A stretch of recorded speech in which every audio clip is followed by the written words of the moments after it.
الحمد للہ رب العالمین والصلاة والسلام علی حبیبہ محمد وآلہ وصحبہ اجمعین۔ اعوذ باللہ من الشیطان الرجیم، بسم اللہ الرحمن الرحیم۔ فاصبر علی ما یقولون وسبح بحمد ربک قبل طلوع الشمس وقبل غروبہا ومن آناء اللیل فسبح وأطراف النهار لعلك ترضى ولا تمدن عينيك إلى ما متعنا به أزواجا منهم زهرة الحياة الدنيا لنفتنهم فيه ورزق ربك خير وأبقى وأمر أهلك بالصلاة واصطبر عليها لا نسألك رزقا نحن نرزقك والعاقبة للتقوى۔ اللہم سبحانک لا علم لنا الا ما علمتنا انک انت العلیم الحکیم۔ مولایا صلی وسلم دائما ابدا علی حبیبک من زانت بہ الاسر۔ سورہ طٰہٰ کی یہ آیت مبارکہ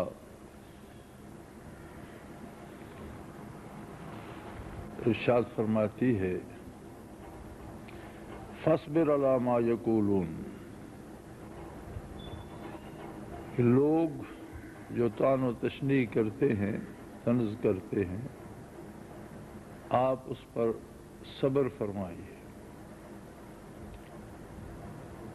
یعنی لوگوں کی جہالت کا یہ عالم ہے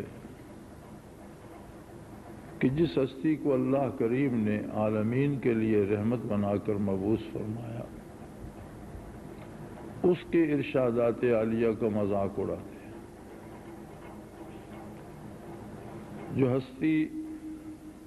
مخلوق کو خالق کا پیغام پہنچاتی ہے،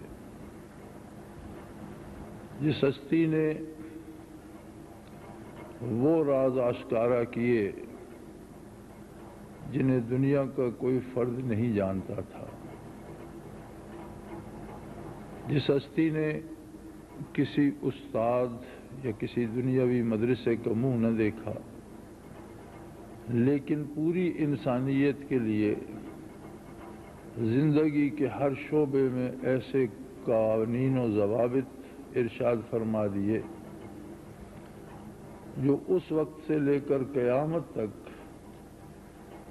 دنیا کے ہر ملک اور ہر قوم کے لیے ہر وقت قابل عمل ہے۔ دنیا میں بڑے معروف انسان ہوئے ہیں، کسی کی سائنس میں شہرت ہے، کسی کی قانون دانی میں، کسی کی علم نجوم میں، کسی کی علم ہندسہ میں، کوئی طب میں معروف ہے تو کوئی سائنسی ایجادات میں۔ لیکن جتنے معروف لوگ ہوئے ہیں جن کی زمانہ قدر کرتا ہے، ان میں دو باتیں قدر مشترک ہیں۔ ایک تو یہ ہے کہ زندگی کے کسی ایک شعبے میں انہوں نے بات کی ہے۔ اگر کسی نے طب میں ریسرچ کی ہے تو وہ سیاسیات کو نہیں سمجھتا، اور کسی نے سائنس میں اگر ترقی کی ہے اور تحقیق کی ہے تو بے شمار دوسرے امور ہیں جن کے بارے وہ جانتا بھی نہیں۔ دوسری بات سب میں قدر مشترک یہ ہے کہ جتنے مشاہیر نے طب کے تھے یا سائنس کے تھے یا کسی اور شعبے کے تھے، جتنے اصول بنائے، جتنے ضوابط وضع کیے، آنے والے وقت نے ان میں تبدیلیاں کی۔ سائنس کے اصول جو پہلوں نے بڑے مضبوط سمجھے تھے وہ جھٹلائے گئے۔ اسی طرح طب کے اصولوں میں تبدیلی ہوئی، سیاسیات وقت کے ساتھ ساتھ تبدیل ہوتی رہیں، قوموں کے بنائے ہوئے رسومات و رواجات وقت کے ساتھ ساتھ بدلتے رہے۔ یہ شان صرف آقا نامدار حضرت محمد الرسول اللہ صلی اللہ علیہ وآلہ وسلم کا ہے کہ آپ نے جو ضابطہ وضع فرما دیا وہ ساری دنیا کے لیے اور قیامت تک کے لیے، اس میں کوئی تبدیلی ممکن نہیں ہے۔ کوئی اس سے تبدیلی اس لیے ہوتی ہے کہ پہلے والی بات سے بہتر بات جب لوگوں کو ملتی ہے تو پہلی کو چھوڑ کر دوسری اختیار کرتے ہیں۔ مغرب میں اب ڈارون کی تھیوری صدیوں سے چلی آ رہی ہے، لیکن آج کی سائنس نے یہ ثابت کیا ہے کہ جس زمانے کی بات ڈارون کرتا ہے اس زمانے میں روشنی کی رفتار یہ نہیں تھی جو ڈارون کے زمانے میں تھی۔ لہذا ایک اصول سے اس کی ساری تھیوری باطل ہو جاتی ہے کہ یہ آج کی روشنی کی رفتار کے حساب سے بات کر رہا ہے، لیکن جس زمانے کی بات کر رہا ہے اس میں روشنی کی رفتار یہ نہ تھی۔ تو خود سائنسدانوں نے جو اس کے بڑے معتقد اور ماننے والے تھے اس کی ساری تحقیق کو غلط ثابت کر دیا کہ اسے دھوکہ لگا اور اس نے جو کچھ کہا وہ غلط ہے۔ بڑے بڑے دانشور، بڑے بڑے محقق اور بڑے بڑے عالم روئے زمین پر پیدا ہوئے، انسانی بہتری اور نسل انسانی کی بہتری اگر کہیں بھی نظر آتی ہے تو انہی اصولوں میں نظر آتی ہے جو چمنستان محمد الرسول اللہ صلی اللہ علیہ وسلم سے خوشہ چینی کی گئی۔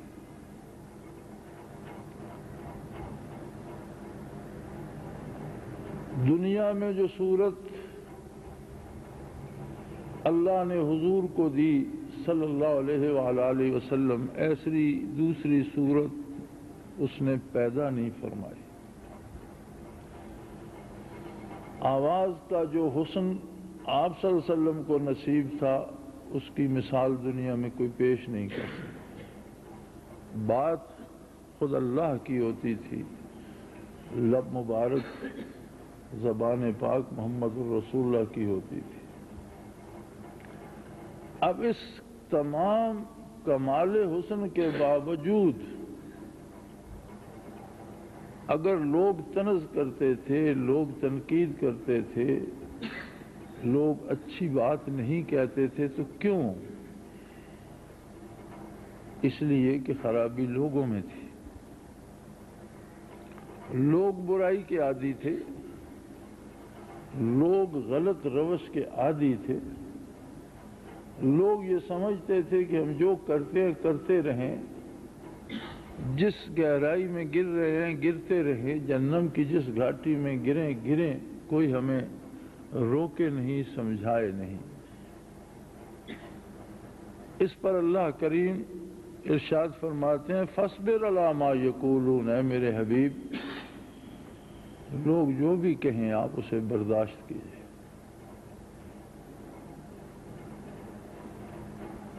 وہ قادر ہے، وہ چاہتا تو لوگوں کی زبانیں گم کر دیتا، وہ چاہتا تو لوگوں کو صفحہ ہستی سے مٹا دیتا، وہ چاہتا تو جو ارادہ کرتا خلاف بات کرنے کا اس کی زبان شل ہو جاتی، لیکن اس نے ایسا نہیں کیا، اس لیے کہ جو کچھ کوئی کرتا ہے اس کے محاسبے کے لیے اس نے ایک وقت مقرر کر دیا۔ نیکی کی تبلیغ کرنے والے احباب یہ جان لیں کہ معاشرے میں جو برے لوگ ہوں گے یا جو برائی کو پسند کرتے ہوں گے وہ طنز بھی کریں گے، تنقید بھی کریں گے۔ یہ توقع نہ رکھیں کہ ساری مخلوق ہمیں بھلا ہی کہے گی، ساری مخلوق ہمیں اچھا ہی کہے گی، چونکہ ساری مخلوق نے آقا نامدار صلی اللہ علیہ وآلہ وسلم کی عظمت کو قبول نہیں کیا۔ جو امام الانبیاء ہیں اور ساری خدائیوں کے لیے جہاں تک کائناتیں ہیں سب کے لیے اللہ کی رحمت ہیں، تو اس کا جواب یہ ہے کہ نیکی چھوڑ نہ دی جائے، اگر برے یا بدکار لوگ برائی سے باز نہیں آتے تو نیک آدمی نیکی سے باز کیوں آئے؟ نیکی کرتا رہے اور ان کی طرف سے جو دکھ پہنچتا ہے اس پر صبر کرے، اور صبر ایسے نصیب ہوگا، یہ ہمت کے لوگوں کے تانے برداشت کیے جائیں، یہ قوت کے لوگوں کی باتیں برداشت کی جائیں، اور محض اللہ کے لیے، اللہ کی رضا کے لیے اپنا کام جاری رکھا جائے، تو فرمایا اس کے لیے ضروری ہے کہ سبح بحمد ربک قبل طلوع الشمس و قبل غروبہا، سورج کے طلوع و غروب سے پہلے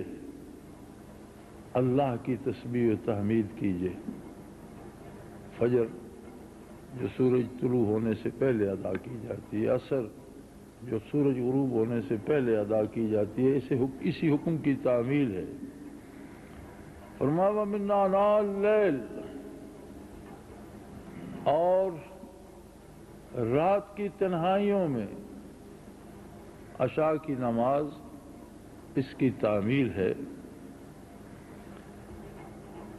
آناء اللیل رات کی پہلی ساعتوں کو کہتے ہیں،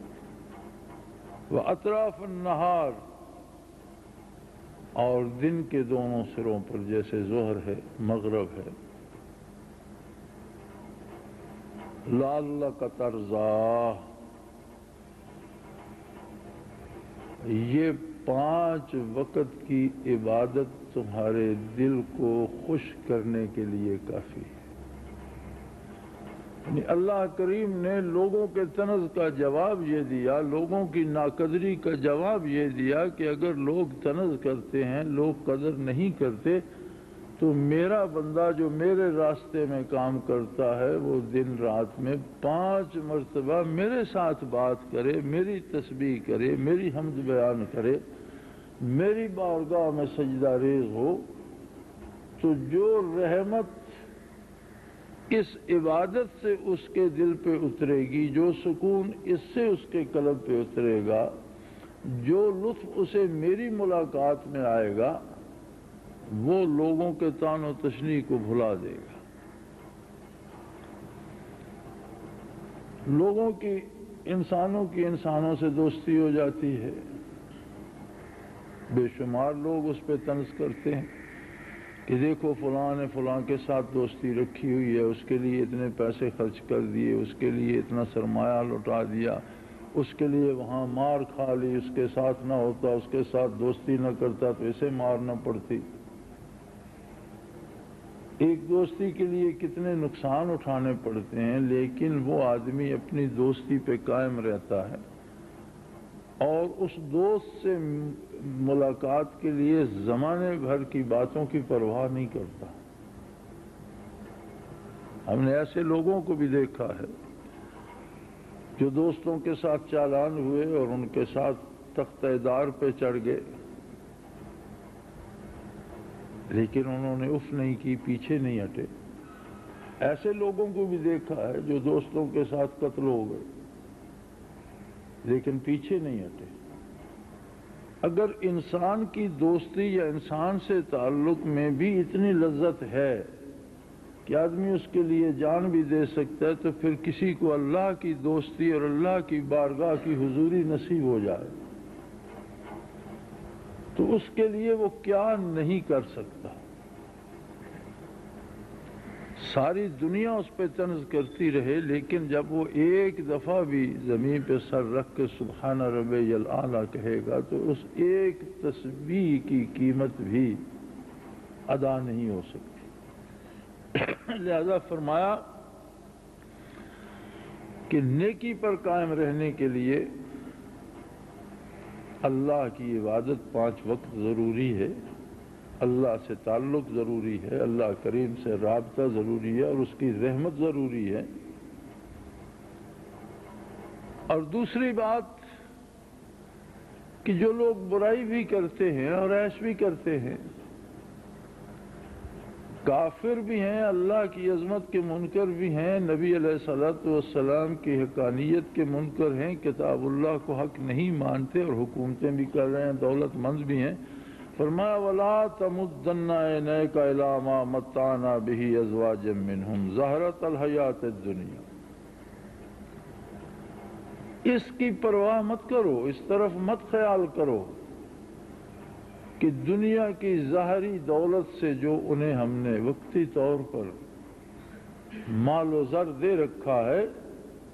لنفتنہم فی، یہ صرف اس لیے دے رکھا ہے کہ ہم نے انہیں آزمائش میں ڈال دیا ہے۔ اگر اختیارات دیے ہیں تو یہ آزمائش ہے کہ یہ کیا کرتے ہیں، دولت دی ہے تو یہ ان کا امتحان ہے کہ اللہ کا شکر ادا کرتے ہیں یا اللہ ہی کی ناشکری پہ سارا کرتے ہیں۔ اصل بات یہ ہے وَرِزْقُ رَبِّكَ خَيْرٌ وَأَبْقَىٰ، جو نعمتیں اللہ کریم دیتا ہے جو صرف دنیا کی نہیں دو جہانوں کی ہیں، وہ سب سے اعلیٰ بھی ہیں اور وہ ہمیشہ رہنے والے بھی ہیں۔ وہ انعامات فانی نہیں ہیں، دنیا کا رزق فانی ہے اور اس کا کڑا حساب ہوگا کہ دینے والے نے عطا فرمایا تو خرچ کرنے والے نے اسے کہاں خرچ کیا، اس سے اللہ کی مرضیات خریدی یا اللہ کی مخلوق پر ظلم کیا۔ لنفتنہم، یہ تو آزمائش ہے ان کے لیے، ایک امتحان ہے، اور زہرۃ الحیات الدنیا، اور ظاہری دنیا میں وقتی طور پر آزمائش ہے، لیکن جو نعمتیں اللہ عطا فرماتا ہے، جو کیفیات عبادت میں جو نصیب ہوتی ہیں، قرب الہی میں جو لذتیں نصیب ہوتی ہیں، وہ اس سے کہیں بہتر ہیں، اس لیے کہ وہ دائمی ہیں اور ہمیشہ رہنے والی ہیں۔ وَأْمُرْ أَهْلَكَ بِالصَّلَاةِ وَاسْتَبِرْ عَلَيْهَا، خود بھی اور اپنے گھر والوں کو بھی اللہ کی عبادت کی تاکید کیجیے اور اس پر قائم رہیے۔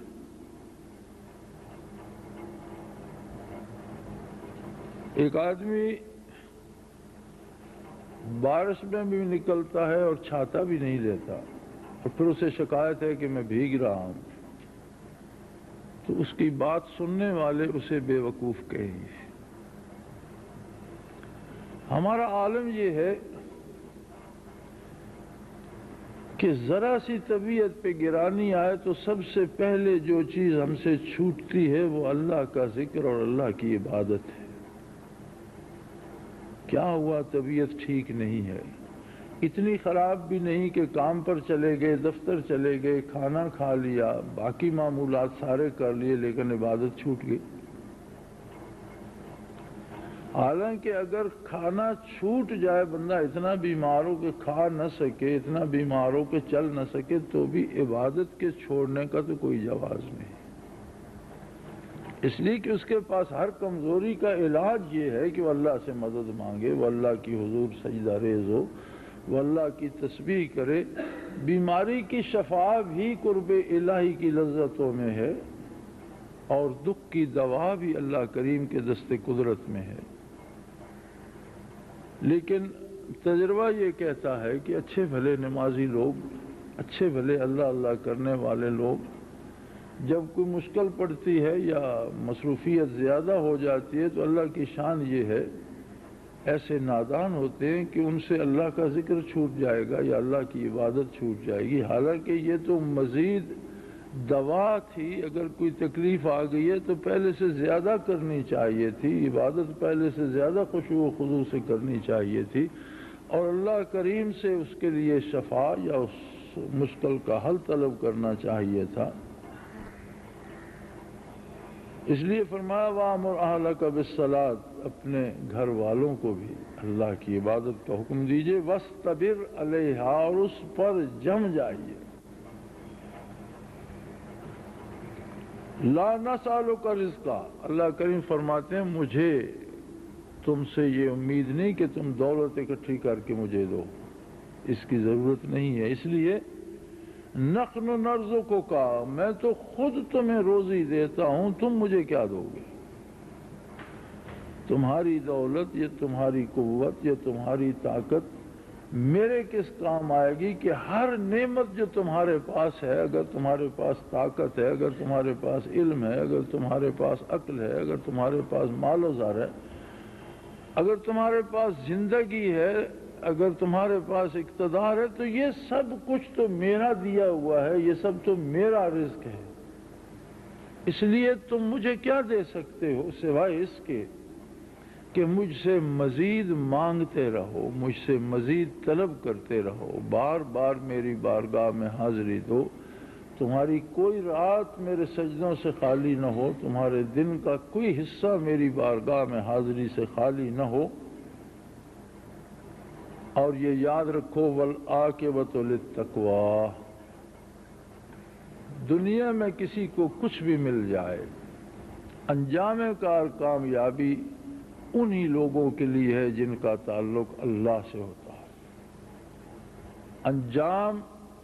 تقویٰ کے لیے ہے، اور تقویٰ اس کیفیت کو کہتے ہیں جو بندے کا رشتہ محبت کا، الفت کا، عبادت کا، پیار کا رب جلیل سے بن جاتا ہے۔ وہ ایسا کریم ہے کہ انسان ایک عاجز سی مخلوق ہے، ایک کانٹا چبھ جائے تو اس کے برداشت کی سکت نہیں رکھتا، ایک داڑھ میں درد ہو جائے تو بلبلا اٹھتا ہے، چند لمحے بخار ہو جائے تو گھوم گھوم کر گرنے لگتا ہے، اپنے آپ کو سنبھال نہیں سکتا، کھانے کا محتاج ہے، پینے کا محتاج ہے، ایک رات سوئے نہیں تو ہفتہ پورا پریشان رہتا ہے، کوئی کام سلیقے سے نہیں کر سکتا، زندگی کا تھوڑا وقت کام میں گزارتا ہے اور زندگی کا زیادہ حصہ بیکاری کی نظر کرتا ہے، بچپن، لڑکپن، پھر بڑھاپا، سارا محض بیکاری میں گزر جاتا ہے اور چند برس کسی کام کے قابل ہوتا ہے، اتنا محتاج کہ ایک ایک سانس کا محتاج ہے، دل کی ایک ایک دھڑکن کا محتاج ہے، ساری نعمتیں عطا کرنے والا رب جلیل، صرف انسان کو اس نے یہ عظمت بخشی ہے کہ اس کے دل میں اس کی طلب پیدا ہو جائے، اس کے دل میں اس کی محبت پیدا ہو جائے، یہ اس کے جمال جہاں آرا کا طالب ہو جائے، یہ اس کے قرب اور اس کے وصل کی گھڑیوں کا متلاشی ہو جائے، ذرا سا اس بات پر غور کیا جائے تو حیرت ہوتی ہے کہ انسان کی حیثیت کیا ہے اور اللہ کریم نے اسے عظمت کون سی عطا کر دی ہے۔ ہمارے جیسے انسان ہیں، کیا ہم نے کبھی سوچا ہے کہ ہماری دوستی وزیر اعظم سے ہو جائے؟ ہم سوچتے بھی نہیں ایسا، ہم سمجھتے ہیں کہ ہماری کوئی حیثیت نہیں ہے اور وہ ملک کا سربراہ ہے، بھلا ہم کیسے دوستی کر سکتے ہیں؟ ہم نے ایسا سوچا نہیں کبھی، وزیر اعظم تو بہت دور بیٹھا ہوتا ہے، ہم نے تو یہ بھی کبھی نہیں سوچا کہ ضلع کا ڈی سی یا ضلع کا ایس پی میرا دوست بن جائے۔ کیوں نہیں سوچتے ہم؟ کیا وہ انسان نہیں ہے؟ کیا وہ کھاتا پیتا سوتا جاگتا بیمار صحت مند ہماری طرح ہمارے جیسا ایک مخلوق نہیں ہے، ہمارے جیسا بندہ نہیں ہے، اسی ملک کا شہری نہیں ہے؟ کہیں اس کا باپ بھی کھیتوں میں ہل چلا رہا ہوگا، کہیں شاید اس کی ماں بھی جنگل میں لکڑیاں چن رہی ہوگی، اگر ایک آدمی ایس پی بن گیا تو شاید باقی خاندان اس کا بھیڑیں چرا رہا ہوگا، اس کے باوجود ہم یہ جرت نہیں کرتے کہ ہم یہ سوچ بھی لیں کہ میرا بے تکلف دوست، ہم سمجھتے ہیں وہ بہت بڑا افسر ہے، میں ایک عام آدمی ہوں، اور کہاں ایک عام آدمی اور مشت غبار، اور کہاں رب العالمین،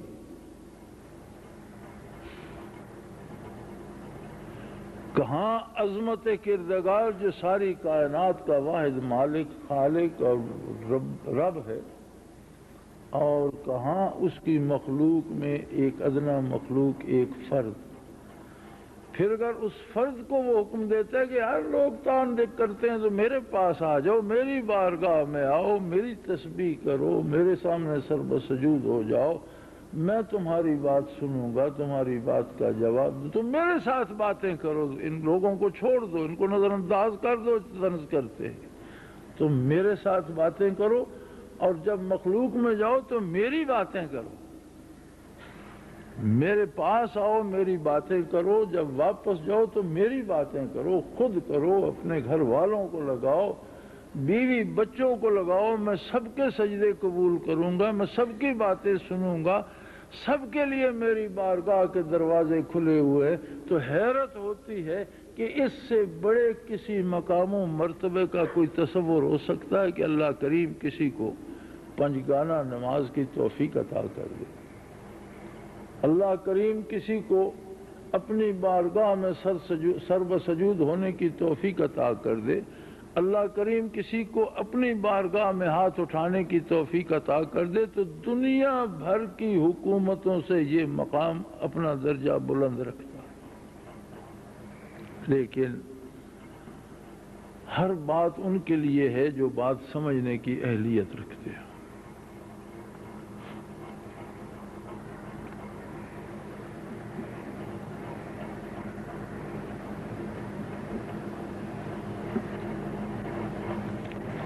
اللہ کریم نے بطفیل محمد الرسول اللہ صلی اللہ علیہ وآلہ وسلم ایک عجیب ایسی نعمت تقسیم فرمائی کہ ہر مسلمان، وہ ان پڑھ ہے یا پڑھا لکھا ہے،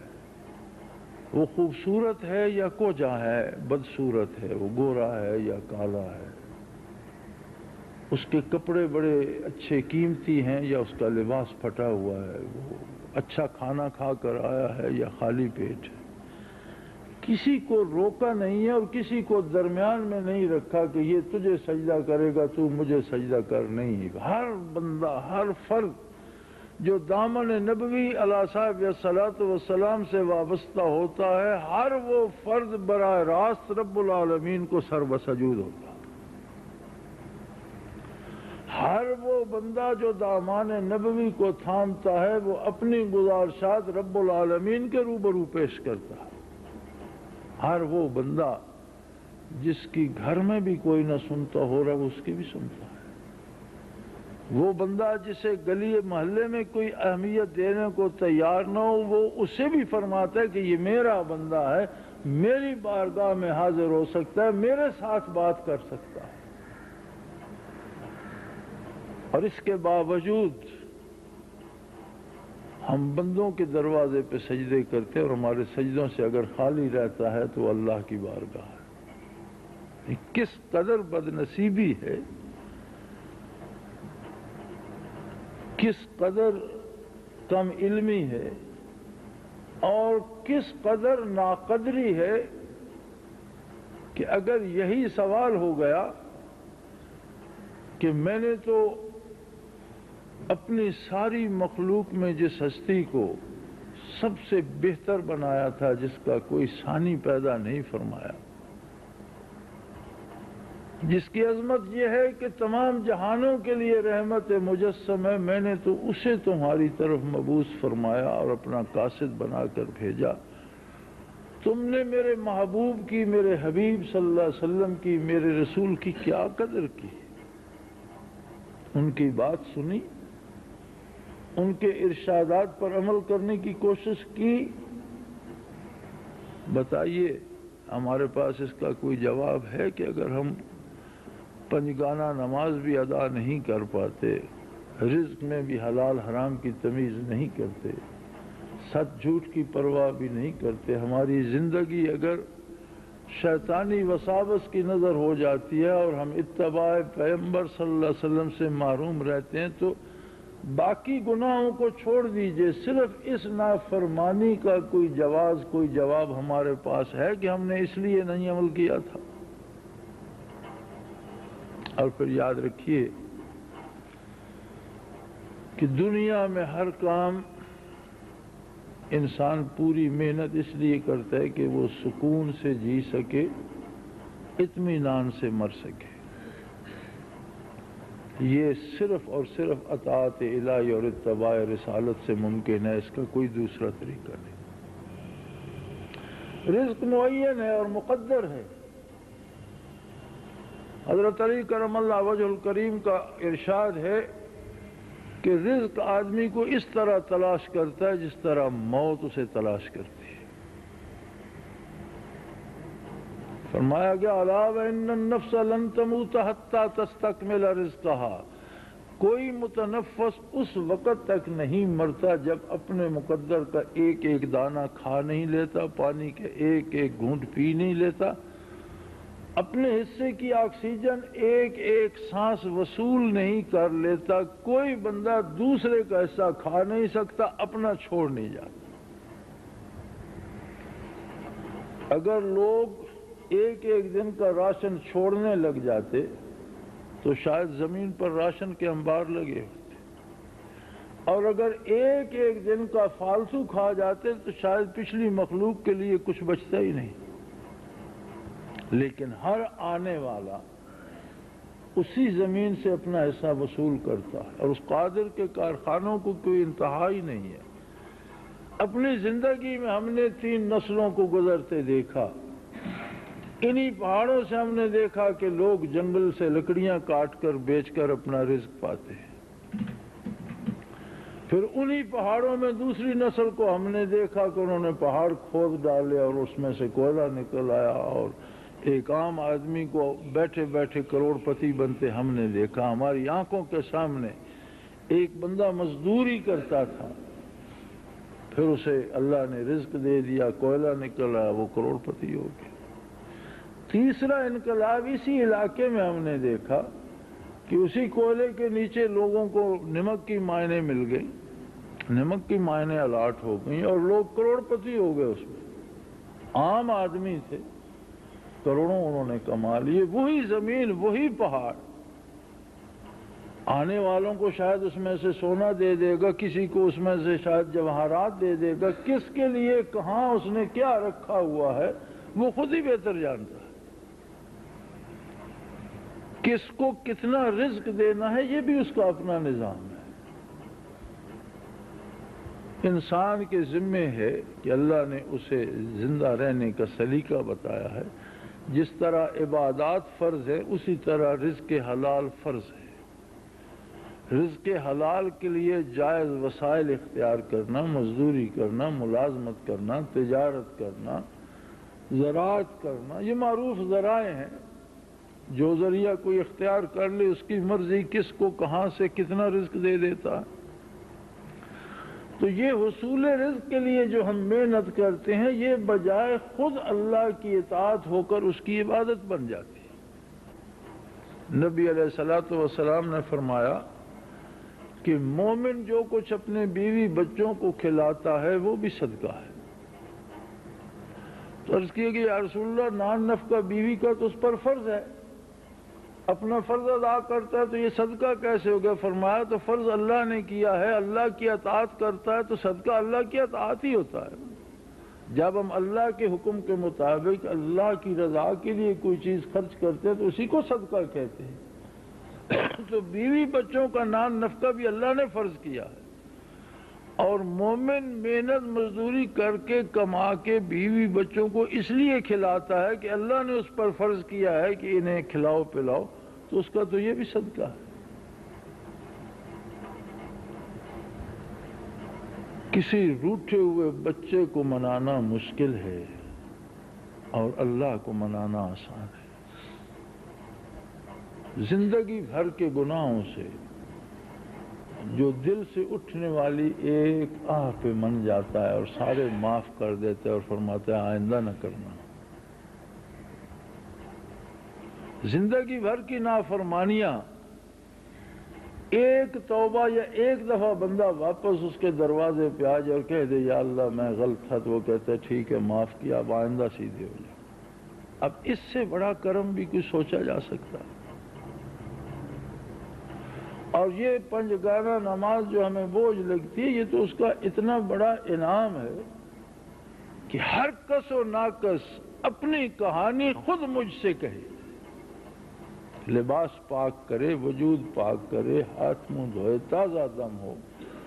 اور تکبیر کہہ کر ساری دنیا سے الگ ہو کر صرف مجھ سے باتیں کرے،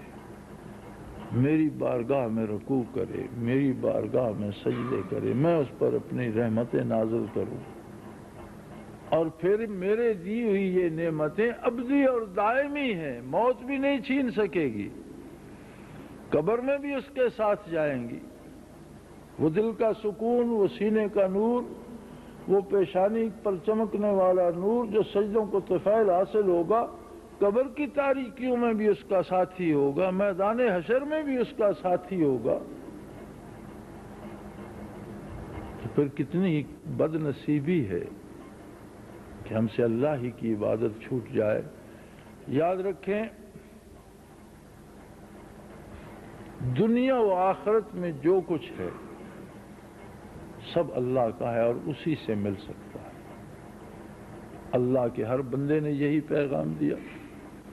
ہر ولی اللہ نے یہ پیغام دیا، ہر عالم نے یہی پیغام دیا، اور یہ وہ پیغام ہے جو آقا نامدار صلی اللہ علیہ وآلہ وسلم نے اللہ کی طرف سے بندوں کو دیا۔ انقلابات زمانہ انسان کی آزمائش ہیں، وقت بدلتا رہتا ہے۔ اگر سدا آرام اور آسائش نہیں رہتی تو کوئی دکھ اور تکلیف بھی ہمیشہ نہیں رہتا، یہاں ہمیشہ کسی کو نہیں ہے۔ دنوں کو رات سے اگر تبدیل کرتا ہے تو رات کو پھر دن میں بدلنا پڑتا ہے۔ افلاس اور تنگی بھی آ جاتی ہے، رزق کی فراخی بھی آ جاتی ہے، یہ سب اس کا اپنا نظام ہے، لیکن بندے کے ذمے ہے کہ ہر حال میں، صحت و بیماری میں، مفلسی و امارت میں، عام آدمی ہو یا اسے اللہ حکومت دے دے، ہر حال میں اللہ کی عظمت بیان کرتا رہے، اللہ کے ساتھ پنجگانہ تعلق اپنا قائم رکھے عبادت کا، اس کی بارگاہ سے ہمیشہ معافی کا خواستگار رہے کہ بحیثیت انسان ہم عبادت کرتے ہوئے بھی غلطیاں کر جاتے ہیں، صرف ایک غلطی ہماری بڑی ہے کہ ہم جو سجدہ کرتے ہیں ہمارے سجدے اس کی بارگاہ کے لائق نہیں ہوتے، نہ ان میں وہ خلوص ہوتا ہے، نہ ان میں وہ سوز ہوتا ہے، نہ ان میں وہ درد ہوتا ہے۔ کہیں ایسا نہ ہو کہ ہمارا حاضر ہونا بھی گستاخی شمار ہو جائے کہ ہم اس کی بارگاہ کے قابل نہیں ہیں، اس کے باوجود وہ قبول فرماتا ہے، رحمت نازل فرماتا ہے، ہر حال میں بندے کی دستگیری فرماتا ہے، اور اسے فرماتا ہے لا خوف علیہم ولا هم یحزنون، جو میرے ساتھ رابطہ رکھتے ہیں انہیں نہ کسی قسم کا ڈر ہے نہ خطرہ۔ تو سب سے بہتر رفیق، سب سے بہتر دروازہ اللہ کا ہے، جو اتباع محمد الرسول اللہ صلی اللہ علیہ وآلہ وسلم میں پوشیدہ ہے۔ کوشش کیجئے، اللہ کا ذکر کیجئے، اللہ کو یاد کیجئے، نبی علیہ الصلوۃ والسلام پر درود پڑھتے رہا کیجئے، اور عبادات میں بھرپور کوشش کیجئے۔ اللہ کریم توفیق عطا فرمائے، ہماری خطاؤں سے درگزر فرمائے، اور ہماری ٹوٹی پھوٹی عبادات کو قبول فرمائے۔ وآخر دعوانا الحمدللہ رب العالمین۔